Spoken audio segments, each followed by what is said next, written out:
Les Sangles, una motocicleta amb arrels manlleuenques. Com a bona part del sector metal·lúrgic català, també cal buscar en el tèxtil l'origen de la marca Sangles de motocicletes. I concretament, cal buscar aquest origen a Manlleu i en la fàbrica on ens trobem ara, Can Sangles.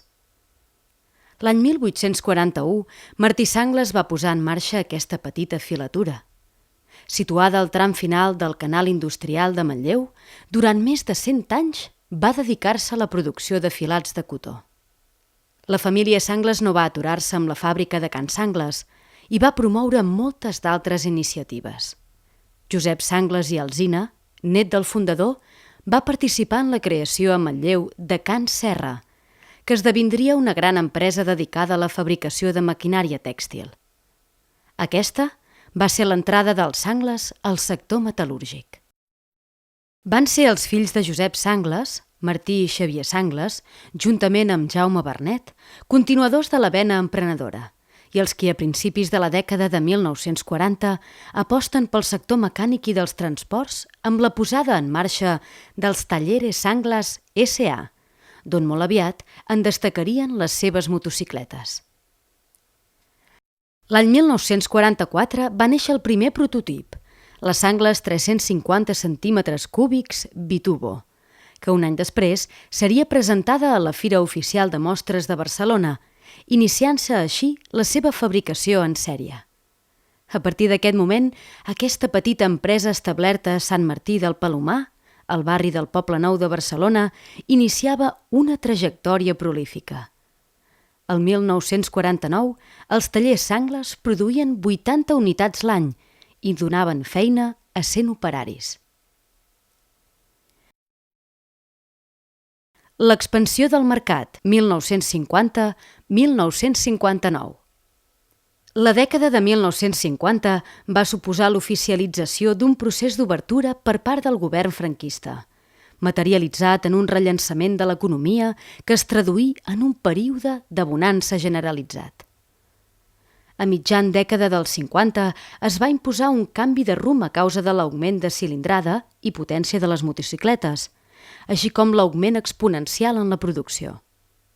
L'any 1956 es produïen 500 motos a l'any. La necessitat de creixement, sempre mantenint els nivells de qualitat, es va solucionar mitjançant la creació d'una indústria auxiliar especialitzada, promoguda des de la mateixa fàbrica i amb la reconversió dels treballadors en productors de confiança. L'any 1955 es va crear el Club Sangles a Barcelona i al mateix temps l'equip de la marca va obtenir els primers triomfs en carreres esportives. La necessitat d'ampliar el mercat i fidelitzar-lo va orientar la producció de la marca cap a l'Estat i Sangles es va convertir en proveïdora dels seus organismes, com la Creu Roja, la Guàrdia Civil, l'Exèrcit de Terra o la Guàrdia Urbana, entre d'altres.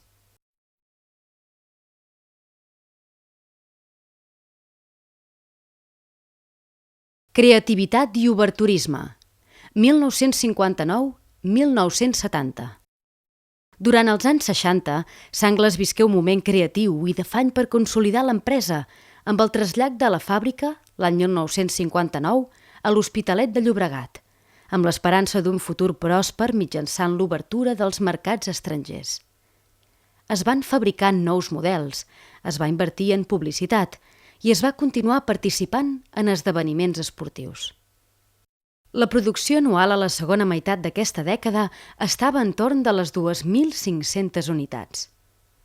L'oberturisme mercantil va fomentar la competència i va possibilitar també l'entrada de motocicletes nipones que van començar a marcar tendència.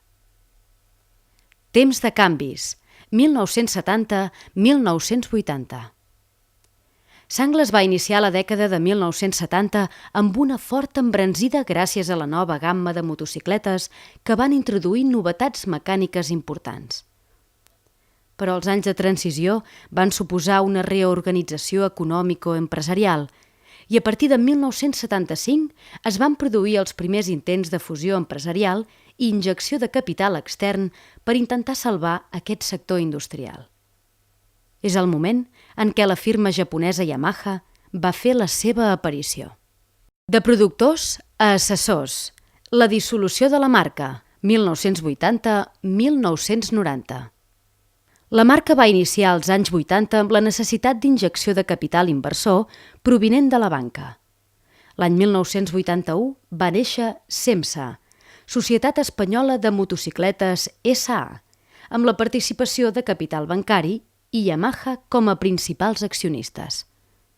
A partir d'aquest moment, Sangles ja s'havia convertit en assessor i deixava de produir les seves pròpies màquines. El 1989 va desaparèixer SEMSA i es va transformar en Yamaha Motor Espanya S.A. L'última Sangles que es va fabricar va ser el model 500 S2 V-S, el més alt de la gamma i un bon exponent dels principis de la marca: robustesa, disseny, fiabilitat i qualitat. Malgrat aquesta dissolució, les motos Sangles continuen vives. Gràcies als diferents clubs Sangles repartits arreu del territori, així com d'altres entitats d'aficionats i apassionats pel món del motor com el Motoclub Manlleu, els motors Sangles continuen rugint.